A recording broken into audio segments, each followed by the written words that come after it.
को वक्फ अधिनियम 1995 को वापस लेने के लिए संशोधन विधेयक 2024 को वापस लेना चाहिए। निश्चित रूप से बहुत बेहतर काम तमिलनाडु ने किया और यही काम आंध्रा को करना चाहिए, यही काम बिहार को करना चाहिए।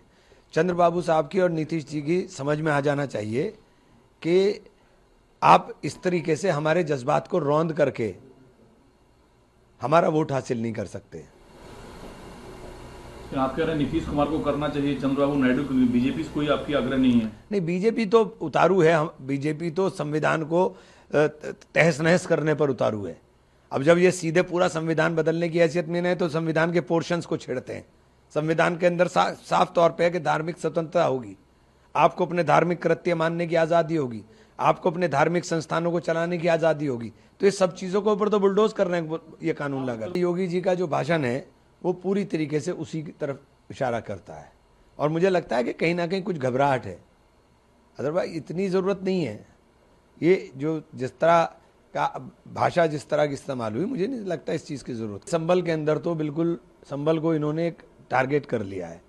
संभल के लोगों में कोई बैर नहीं है, कोई वैमनस्य नहीं है, ना संभल में कोई झगड़ा है, लेकिन ये संभल को तो एक टारगेट करने की कोशिश की जा रही है। मुझे नहीं समझ में आता नमाज और नवरात्र एक साथ क्यों नहीं हो सकते? क्यों नहीं हो सकते भाई?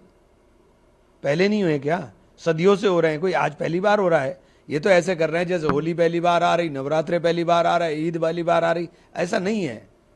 ये नफरत कहीं ना कहीं अपनी सत्ता बचाने की नफरत है, इसके अलावा मुझे कुछ नहीं नजर आता। होली पर तो पड़ा हुआ दिखाई दिया मुझे, बहुत माफी के साथ कहूंगा कि आप डराने किसे चले थे? डर कौन गया?